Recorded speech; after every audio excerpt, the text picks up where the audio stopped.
Alright, so this is gonna be a kind of unboxing video.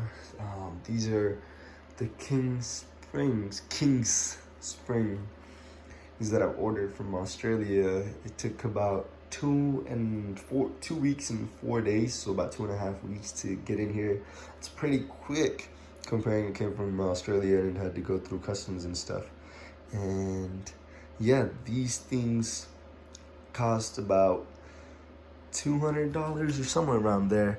$200 including shipping and handling. It's 283 something Australian dollars, which converts to $200 US. And yeah, and this is for my Gen 2 98 Montero. There's only like 3 companies that makes it, and all of them were out of order. And I don't think all of them were out of order, but I was mainly looking at Lovell or whatever. They were out of order until August, and there was 80 adventure-driven design. And I know there's one more company that makes it.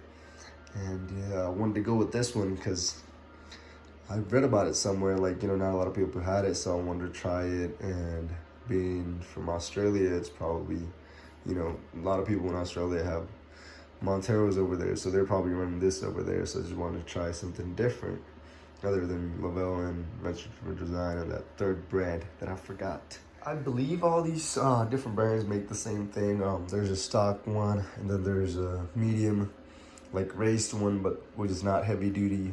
And then there's a heavy duty one, which is raced and, you know, constant load.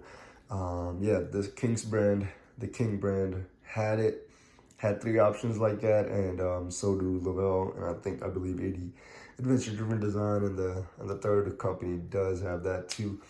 I believe when I looked into it, like, this one was the cheapest out of all of them, but don't quote me on that. I forgot. Being that I bought this like 2.5 weeks ago, I forgot totally about my research that I did. But this is the box that it came in. I bought the raced medium duty. I don't know what they called it, but just you know, this is not the heavy duty. This is not the stock one, but this is raced height. I forgot the abbreviations. But yeah, I'm gonna go ahead and open that up in a little bit. Pretty much the box looks like this the whole way around. Yeah, this is the springs inside. I knew the Lovells are blue and these were yellow, and I think Adventure Driven Design had the black one, if I'm not wrong. I'm not sure, don't quote me on that. So it's pretty beefy, I would say, yeah.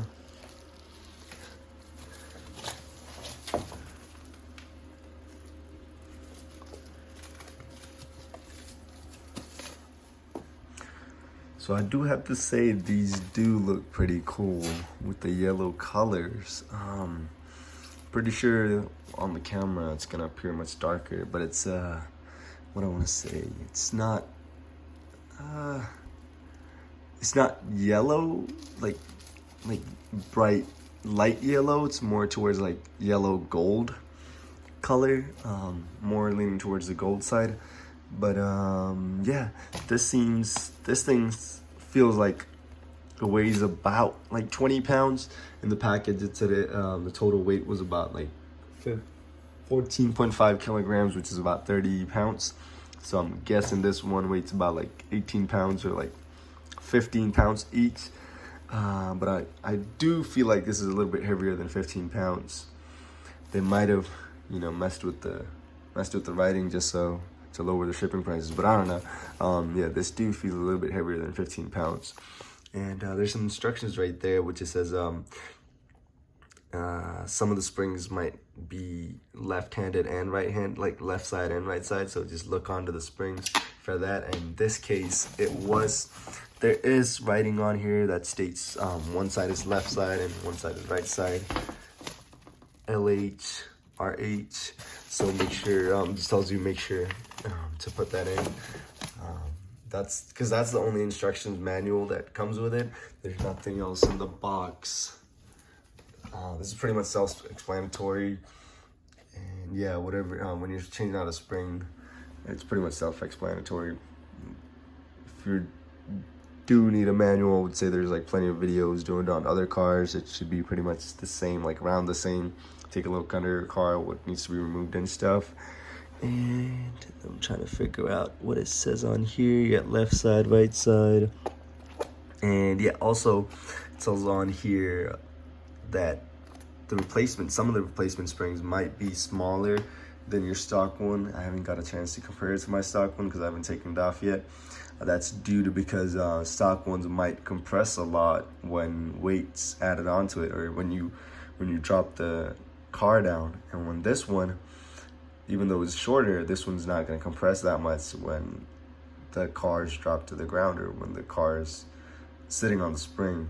So that's why, even though it's going to be shorter than the stock one, it's going to be raised than the stock one, if it is a raised one. And for warranties, they say they have a lifetime warranty on it. Anything that covers faulty manufacture, breakage, or sagging. And it needs to be under the original buyer that bought the spring, pretty much. I don't know how they're gonna validate that. Like, you can just get a screenshot from the original buyer and then just keep it with you and then just say that's you. But that's the only thing that someone that's doing this needs to consider. But you know, these look, I want to get a tape measure, but these look like about half an inch wide, or like from top to bottom, and maybe 3/4 or like a whole inch fat. I'm not sure, just a rough eye estimate. I wouldn't quote myself on that, but these do look pretty good considering it's yellow. And you know, I'm pretty stoked about it, putting it on there. I'll make a video of that, a quick video of that walkthrough and everything. But these look pretty good so far.